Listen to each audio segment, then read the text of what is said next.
기쁘게 십자가 지고 가면 슬픈 마음이 위로받네. 때를 따라서 주시는 은혜로서 가난 심령의 힘을 얻고 주가 언약한 말씀을 기억하고 너 십자가 지고 가라. 참 기쁜 마음으로 십자가 지고 가라. 내가 기쁘게 십자가 지고 가면 슬픈 마음이 위로받네. 내가 맡은 일 성실히 행할 때에 주님 앞에서 상 받으리. 주가 베푸시는 은혜를 감사하며 너 십자가 지고 가라. 참 기쁜 마음으로 십자가 지고 가라. 내가 기쁘게 십자가 지고 가면 슬픈 마음이 위로받네. 에베소서 4장 2절 3절 같이 한번 읽어볼까요? 에베소서 4장 2절 3절 같이 한번 읽습니다. 시작. 모든 겸손과 온유로 하고 오래 참음으로 사랑 가운데에서 서로 용납하고 평안에 매는 줄로 성령이 하나 되게 하신 것을 힘써 지키라. 아멘. 힘써 지키라 라는 제목으로 말씀을 나눕니다. 지난 시간에 우리들은 사도 바울이 에베소 교회 성도들에게 부르심에 합당하게 행해야 된다라는 내용을 살펴봤죠. 하나님께서 성도를 불렀다라고 하는 그 부르심, 그리고 그 부르심에 합당하게 살아야 된다라고 하는 그 합당한 그 삶, 그 종착역이 어디였느냐면 죄에서 돌이키는 것이었다. 그렇게 말씀을 봤습니다. 우리는 예수님을 믿고 구원받은 인생이에요. 이 자리 가운데 내가 구원받았는지 잘 모르겠다. 혹 그런 구원의 확신에 대한 부분이 잘 정립이 안 되어 있는 분이 혹 계시면 개인적으로 저한테 연락을 주세요. 그거 정립 안 하시고 쭉 살아가시면 안 되니까 구원의 확신에 대한 부분이 내 안에 명쾌하게 서 있으셔야 됩니다. 중요한 것은요, 내가 예수님을 믿고 직분을 받고 참 감사하게 믿음의 삶을 살아감에도 불구하고 여전히 우리의 삶에는 죄라고 하는 이 내용이 내 인생길 앞에 여전히 그대로 있다라는 겁니다. 지난 한 주간 동안 나는 죄 안 짓고 살았다, 그런 분이 있을까요? 없죠. 여전히 우리들은 그 죄를 짓고 살아갑니다.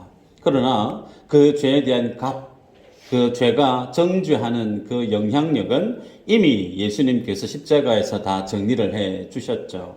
그래서 우리들은 죄를 범하지만 그 죄가 우리를 사망으로, 하나님과 상관없는 지옥으로 우리를 이끌고 갈 수가 없는, 그래서 진리 안에서 자유함을 덧입은 하나님의 자녀들이 맞습니다.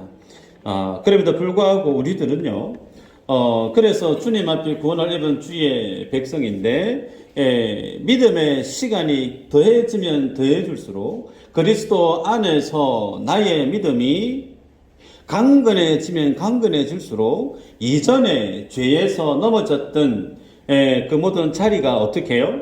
나날이 동일한 그 죄에서 넘어지는 것이 아니고 그 죄를 정복해 간다고 그랬습니다. 맞나요?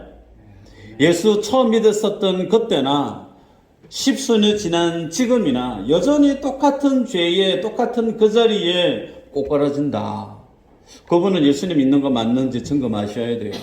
그러나 부지기수 많은 성도님은, 정상적인 성도는 예수님을 처음 믿었을 때 넘어졌던 그 죄의 자리가 어떻게 해요? 시간이 가면 갈수록 그 죄의 자리를 하나님의 진리의 말씀으로 정복해 갑니다. 하나님, 오늘은 내가 죄에서 넘어지지 않았어요. 하나님, 오늘은 내가 그 죄에서 내가 승리했습니다. 이 승리의 감동, 이 승리의 감격을 주무시기 전에 하나님 앞에 기도할 때 승리한 사람은 얼굴에 미소를 머금고 감사의 고백을 할 거예요. 이 삶이 어떤 삶이라고요? 하나님 나라에 가서 그 천국에서 하나님이 주신 승리의 영광을 찬미하고 경험해야 될 그 천국에서의 그 승리의 삶을 이 땅에서 미리 맛보아 사는 것이 성도가 죄에 널브리는 그 많은 영역들을 하나님과 동행하고 주의 은혜를 덧입어서 성령 안에서 정복해 가는 기쁨, 그것이 곧 천국에서 누리는 기쁨에 대한 맛보기가 이 땅에서 성도의 삶이라고 그랬어요. 오늘은 그 다음 내용에 해당되어지는데, 하나님의 부르심 앞에 합당하게 살아가는 그 사람은, 그러면 그 합당하게 살아가는 그 삶에서 구체적으로 드러나는 삶의 모습은 어떤 것이 있는지를 확인하게 되고, 또 하나는 그 하나님의 부르심과 그 부르심 앞에 합당하게 살아가야 되는 이 하나님의 진리를 분명히 깨달은 자에게 하나님이 주신 사명이 있음을 본문을 통해서 확인하게 됩니다. 사도 바울은요, 골로새서 3장 1절에서 5절까지 구원받은 하나님의 사람이 세상을 어떻게 살아가야 되는지에 대해서 쭉 설명해 놓은 말씀이 있어요. PPT가 준비되어 있으면 한번 볼까요? 골로새서 3장 1절에서 5절 같이 한번 읽어보십시다. 시작. 그러므로 너희가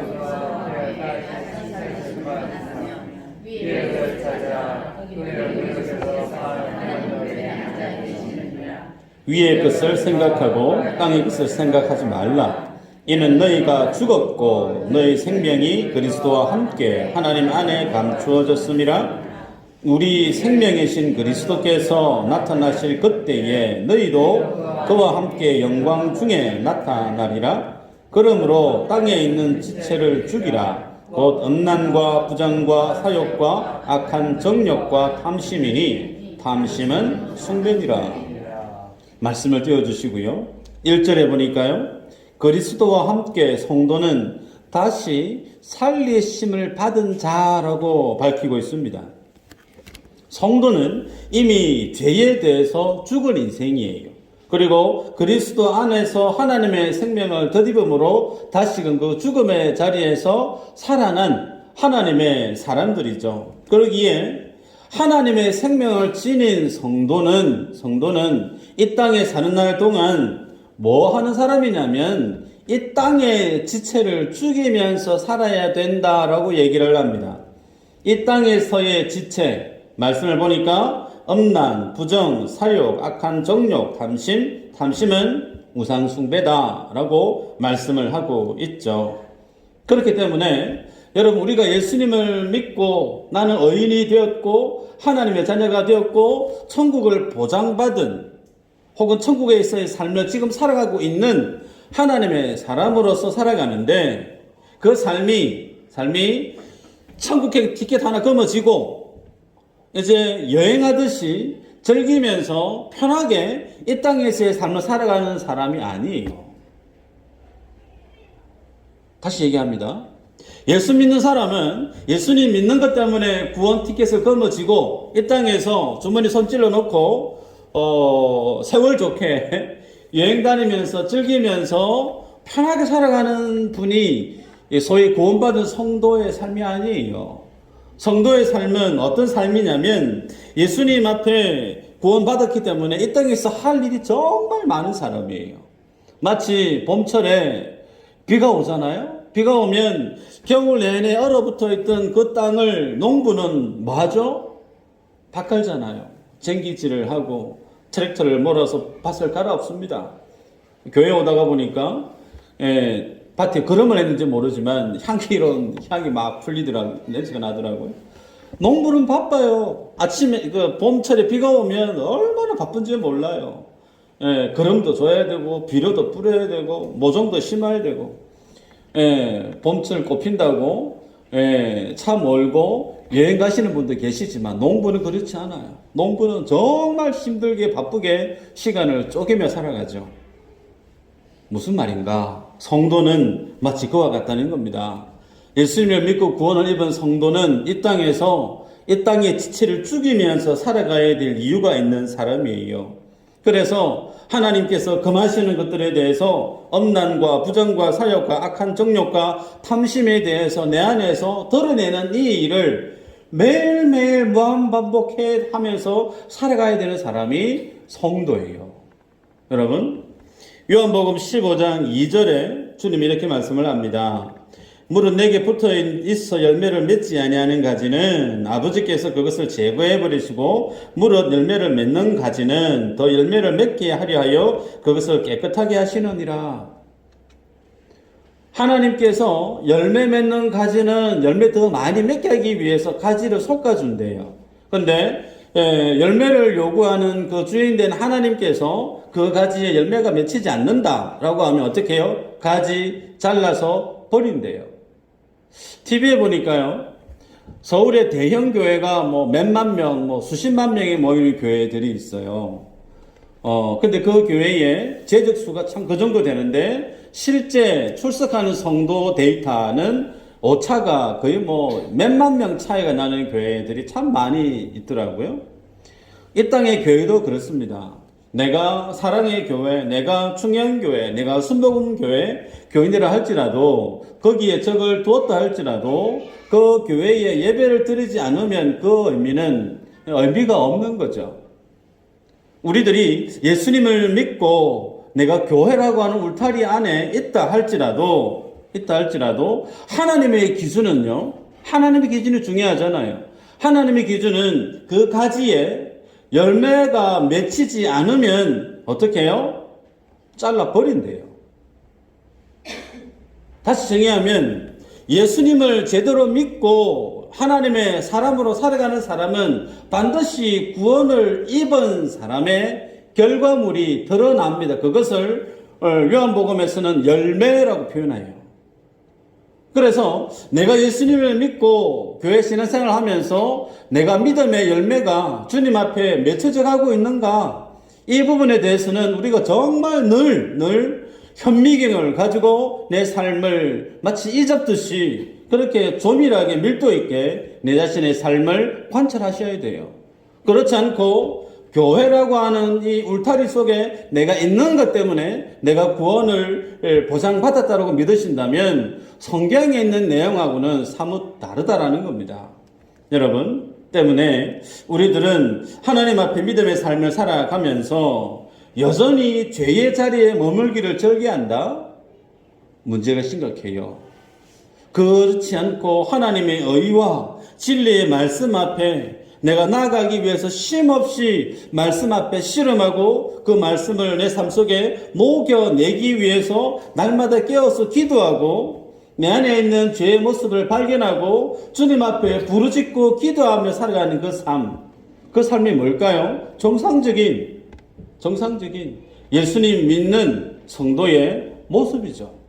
근데 그런 모습은 전혀 내 삶 속에 없고 예수님 믿기 전이나 믿은 후나 여전히 죄의 자리에서 드러눕고 그 죄의 자리에서 탐닉하고 그 속에서 즐겨 살아가기를 원한다면 그분은 그 속에 복음이 있는지 하나님의 생명이 있는지 확인하지 않을 수가 없는 거죠.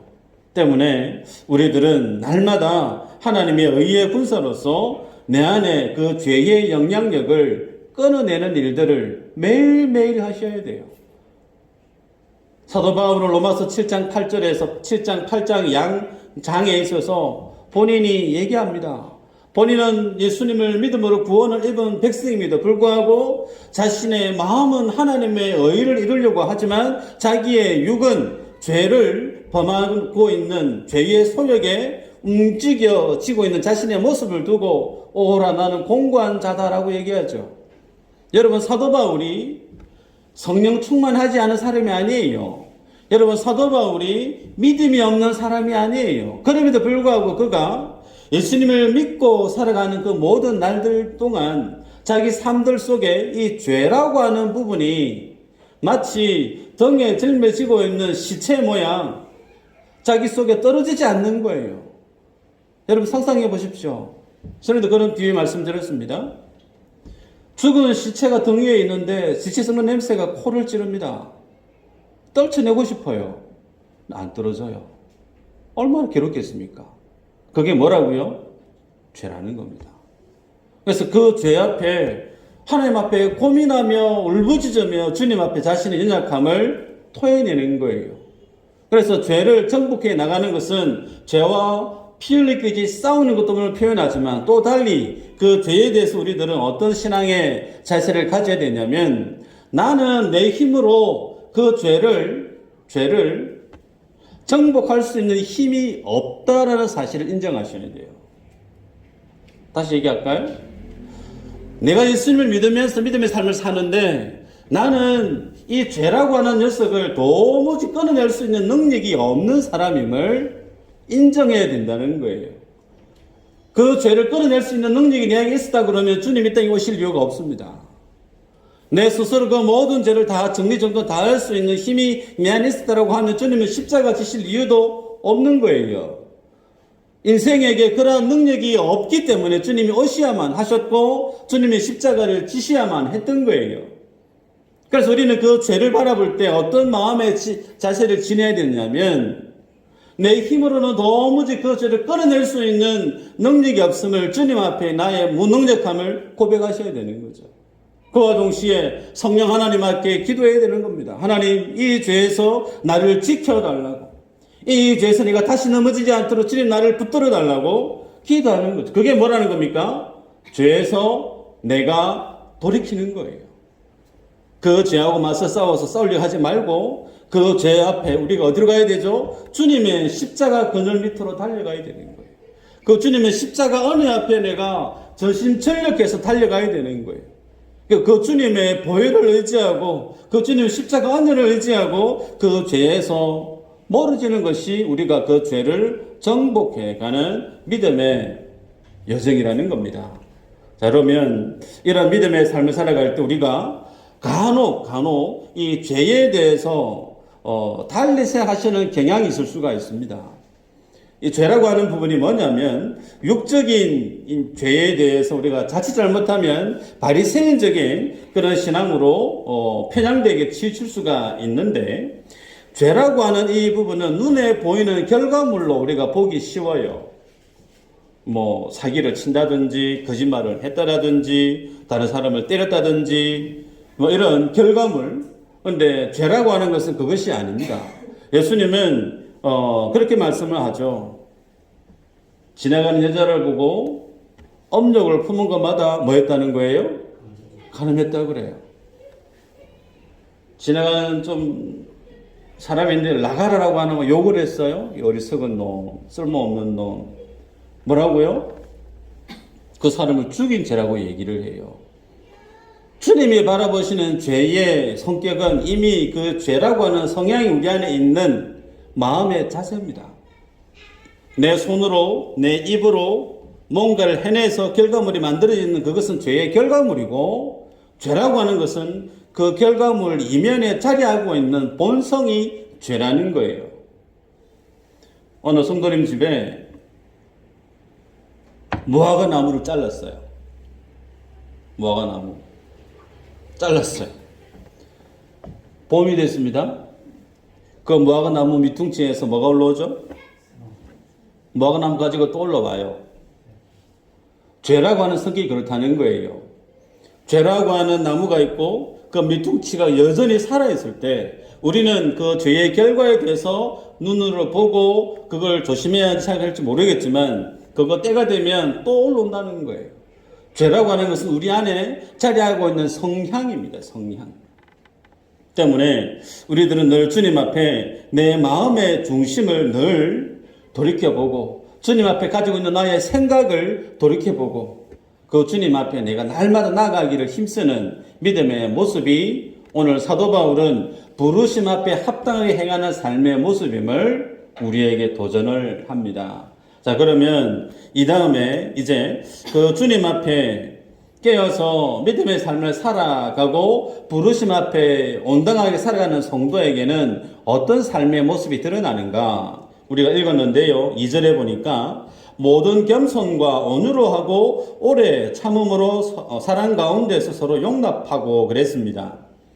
자, 겸손과 온유와 인내와 사랑과 오래 참음, 관용, 이런 내용은 무엇과 결을 같이 하죠?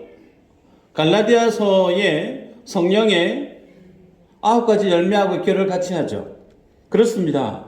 성도가 하나님으로부터 부르심을 입고 그 부르심 앞에 자신의 삶을 열심히 살아가는 성도는 열매를 맺게 되어지는데 그 열매 맺는 믿음의 모양들이 마치 이와 같다는 거죠. 성령의 9가지 열매와 결을 같이 하고 있습니다. 그리고 우리가 읽었던 3절에 보면 평안에 매는 줄로 성령이 하나 되게 하신 것을 힘써 지키라 그랬습니다. 정리해 보면 3절까지의 내용은 에베소 교회 성도들은 하나님의 부름을 입은 하나님의 성도로서 그 합당하게 살아가게 되어질 때 그 삶 속에는 겸손, 온유, 인내, 사랑, 용납하고 이런 하나됨을 힘써 지켜가는 모습이 일어나더라라고 우리에게 보여줍니다. 그러기에 하나님께서 우리에게 해놓으신 그 일들을 잘 보셔야 돼요. 3절을 보시면 열심히 너희들이 노력을 해서 교회를 하나 되게 만들어라. 그런가요? 그렇지 않죠. 말씀을 잘 보시면 이미 성령님이 하나 되게 하신 것이라고 명시하고 있습니다.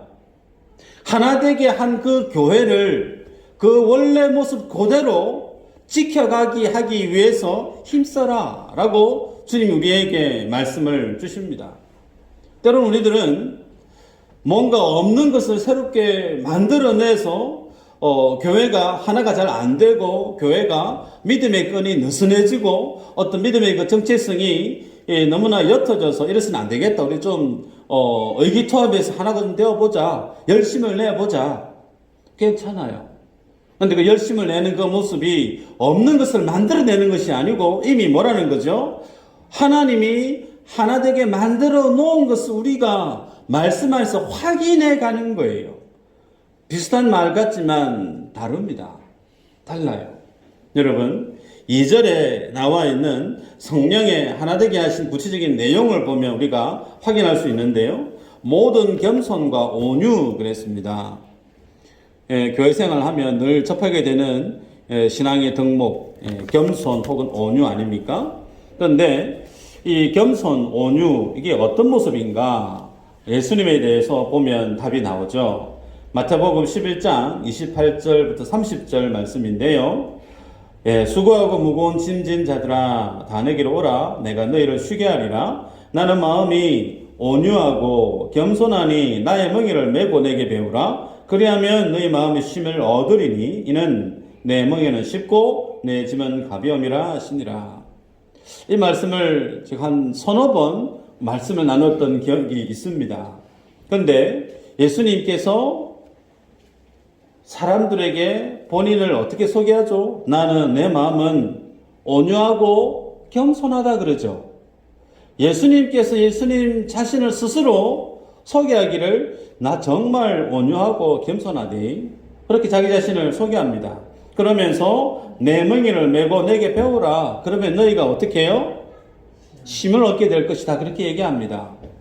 말씀을 오해하시면 안 됩니다. 예수님이 수고 무거운 짐진 자들아 다 내게로 오라 하고 난 다음에 너희들이 짊어지고 있는 그 짐 다 내려놔라. 내가 대신 짊어줄게. 말씀이 그 말씀인가요? 그 말씀 아니에요. 수고하고 무거운 짐진 자들아 다 내게로 오라 주님이 얘기합니다.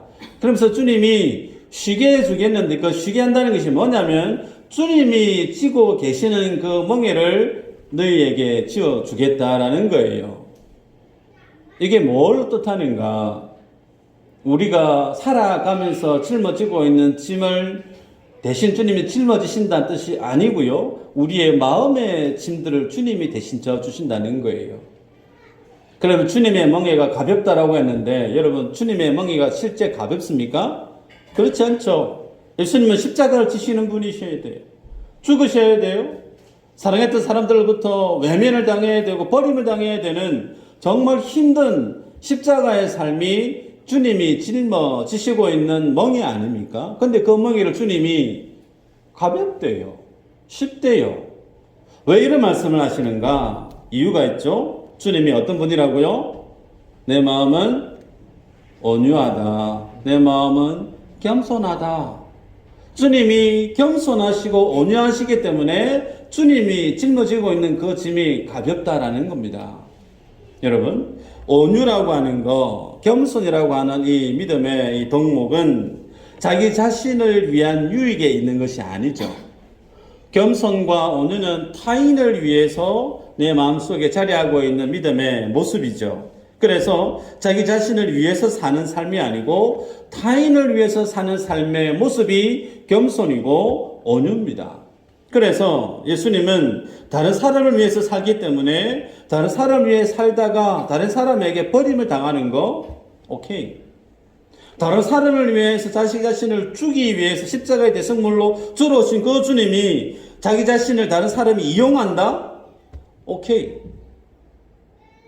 다른 사람을 죽음의 자리에서 생명을 살리기 위해서 유월절에 어린 양으로 처참하게 살찌져 죽으셔야 될 그 주님이 다른 사람부터 버림을 당한다? 문제 없다는 거예요. 왜요? 주님 자체가 관용이라는 겁니다. 주님 자체가 겸손이라는 거예요.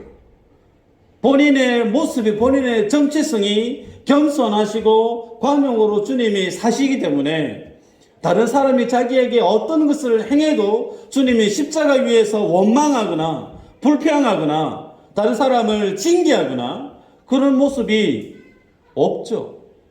저들의 죄를, 저들이 하는 짓을 모른다고 주님 용서해달라고.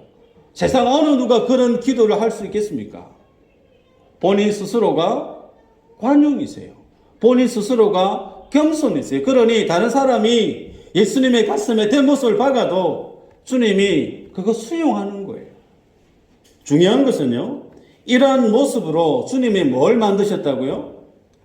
교회를 만들었습니다. 여러분, 교회가 그냥 사람들의 모이는 모임이 아니에요. 주님이 품고 계셨던, 주님이 십자가에서 한 영혼 한 영혼 하나님의 복음을 전하고 살려내기 위해서 관용과 하나님의 겸손으로 하나님의 교회를 세웠다는 거예요. 그럼 이 교회 안에는 어떤 모습이 농후하게 자리를 하고 있어야 될까요? 관용의 모습이 있어야 되죠. 겸손의 모습이 있는 것이 당연합니다. 그 모습으로 몰려 주님이 교회를 만드셨다니까요. 그러면 그렇게 주님이 우리를 만들었다라고 할 때 교회에서 신앙생활을 하다가 간혹 실망했다라고 하는 분들을 만나게 됩니다. 어느 목사님 때문에 내가 실망했어요. 어느 권사님, 집사님 때문에 내가 실망했습니다. 그래서 내가 교회 생활 안 하고 있습니다. 중도에 내려놓고 있습니다. 그런 분들 종종 전도하다 보면 만납니다. 근데 그분이 뭘 모르시는 거예요? 교회를 모르시는 거예요. 교회는 그 안에 존재 자체가 예수님의 관용이 녹아 있는 곳이에요. 예수님의 겸손이 드러나는 곳이 교회입니다. 다시 얘기하면 그 교회에 소속된 나도 뭐 해야 된다는 거예요? 예수님의 관용이 내 안에 있어야 된다는 겁니다. 예수님의 겸손이 내 안에 있어야 된다는 거예요. 그래서 다른 누군가가 나를 험담하고 다른 누군가가 나로 인해서 뭔가를 죄송한 표현이죠. 디톡스를 탁 쳤다라든지 화가 날 수 있어요. 마음 상할 수가 있어요. 사람 살아가다 보니까. 그런데 그렇다고 해서 교회를 떠나갈 수 있느냐? 그럴 수 없다는 거예요. 왜요? 나는 주님을 닮아가는 하나님의 자녀로서 특별히 미수 제1교회의 하나님의 교회로 주님이 우리를 불렀다니까요. 그 그 주님이 나를 미수제일교회의 한 일원으로 불렀다라고 하는 그 모습 안에는 나에게도 뭐가 있다는 거예요? 관용이 있다는 겁니다. 나에게도 겸손이 있다는 거예요. 그래서 교회 안에 나 누구 때문에 상처받았어 라고 하는 말이 따져보면 성립이 안 됩니다. 그래도 되는 거예요. 교회는. 잘 따라오고 계세요? 교회는 사람 속을 후벼 파도 되는 곳이에요. 왜요? 예수님의 겸손이 자리하고 있는 곳이기 때문에. 그 사실 때문에, 그 상처 때문에 교회를 떠나간다? 그분은 교회를 아직도 모르고 계시는 분입니다. 주님은 우리를 그렇게 만드셨어요. 성경에 온유한 사람의 대표격으로 구약의 한 인물이 있죠. 모세죠. 모세가 하나님 앞에 모든 지면에 있는 사람들보다 온유함이 더 성했다. 그렇게 표현하는데, 그가 어떻게 온유한 사람의 대표격으로 살아갈 수 있었을까? 그가 나이 40에 애굽의 왕자로 살았을 때는 돌을 쳐들어서 자신의 유대인을 괴롭히는 군인을 쳐 죽이지 않습니까?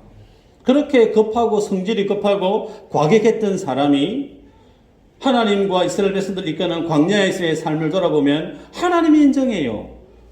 모세, 자, 진짜 온유하대. 온유가 뭐예요? 본인 안에 있는 능력이 있습니다. 본인 안에 있는 힘이 있어요. 거칠고 와일드하고 모든 것을 해결해낼 수 있는 그런 자질이 다 있음에도 불구하고 그것을 그대로 쓰지 않는 겁니다. 다른 사람을 위해서 꾹꾹 누르는 거죠. 컨트롤이 되는 거예요.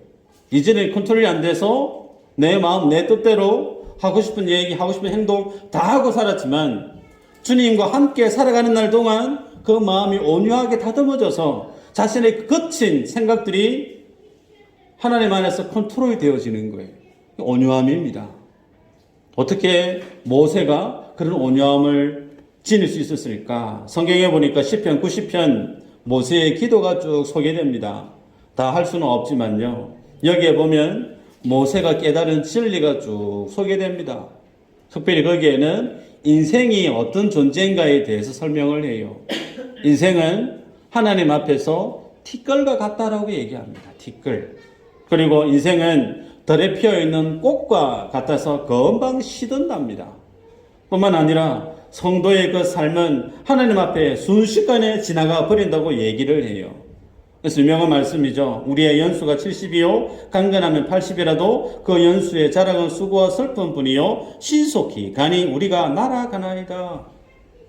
이 사실을 모세가 알고 나니까 하나님 앞에 온유한 자가 되어졌다는 거예요.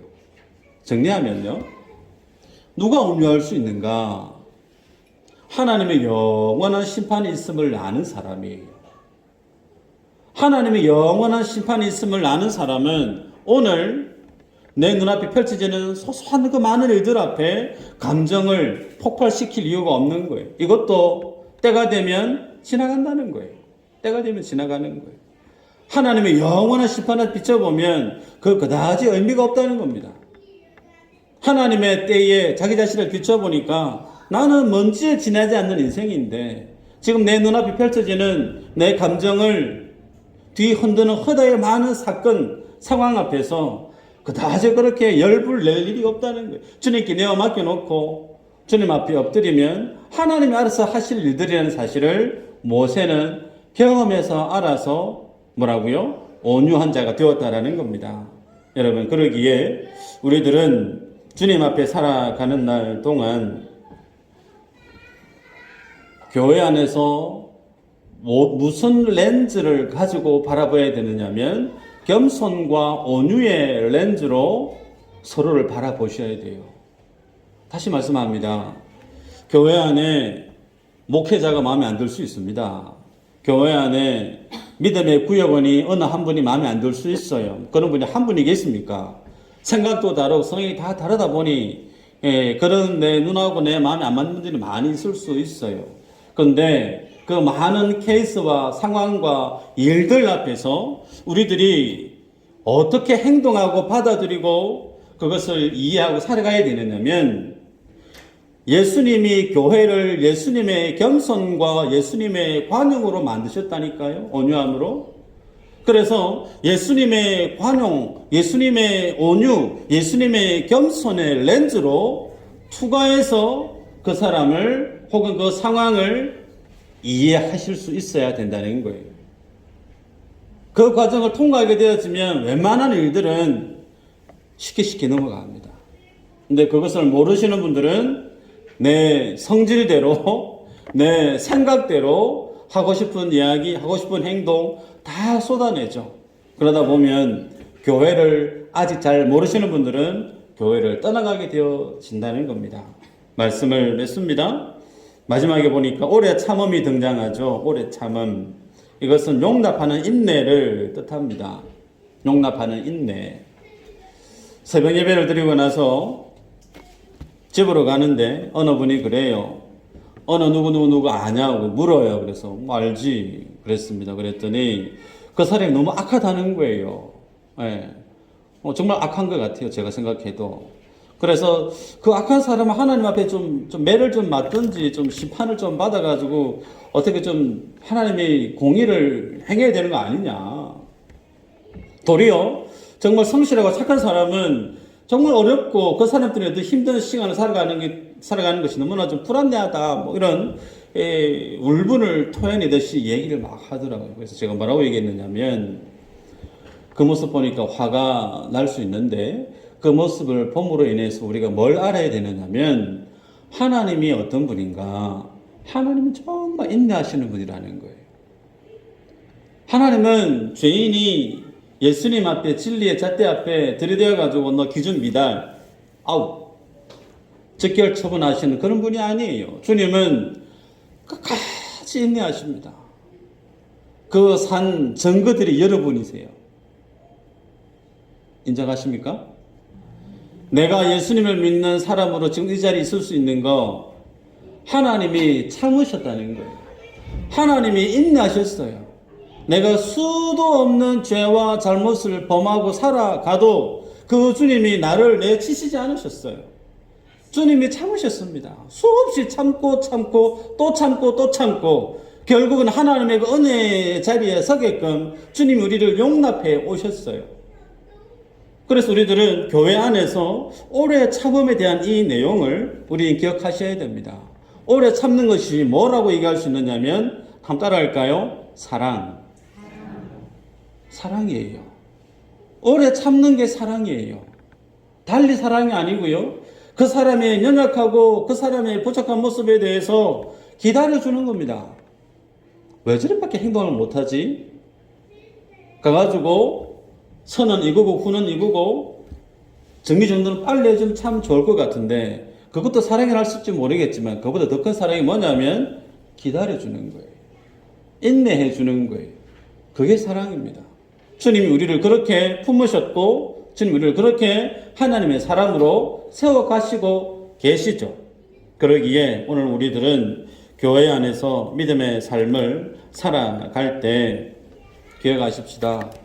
교회라고 하는 것은 하나님의 온유하심과 하나님의 겸손으로 만드셨고 그 교회의 일원으로 나를 불렀다라고 하는 것은 나도 동일하게 주님의 겸손과 주님의 온유를 실천하는 삶을 살아야 될 뿐만 아니라 주님이 나를 오래오래 참으셔서 나를 이 자리에 있게 하셨던 것처럼 나도 하나님과 믿음의 지체를 바라볼 때 그 주님의 사랑을 드디어 참을 줄 아는 믿음의 사람의 자리가 우리의 믿음의 모습이어야 됨을 사도 바울은 우리에게 도전합니다. 뿐만 아니라 피 흘리기까지 뭐하라는 거예요? 죄에서 돌이키라는 겁니다. 오해하시면 안 됩니다. 구원은 하나님의 전적인 은혜로 하나님의 영원한 예정으로 구원을 입었기 때문에 내가 마음대로 살아도 하나님이 구원해 놓으신 거 변경되질 수 없지. 마음대로 살아도 되겠네. 그거 아니에요. 그 생각은 은혜를 모르시는 분이에요. 은혜를 아는 사람은 십자가 앞에 눈썹 휘날리도록 날려갑니다. 내 속에 날마다 고개를 드는 그 죄 앞에 몸소리치면서 주님의 그 십자가 앞에 나아갑니다. 그래서 주님 안에 그 의가 내 속에 갈수록 회복되어져 가는 것을 그것으로 기뻐하고 즐거워하고 이 땅에서 천국에서의 삶을 미리 맛보아 살아가는 그 삶을 사는 이들이 예수 잘 믿는 소위 구원받은 하나님의 자녀들의 모습이죠. 이 삶을 이 한 주간도 살아내므로 주님이 우리에게 하나 되게 만드신 거, 이 은혜, 이 구원의 이 가치 힘써 지켜내는 우리 모두가 되시기를 주의 이름으로 축복합니다. 기도합니다.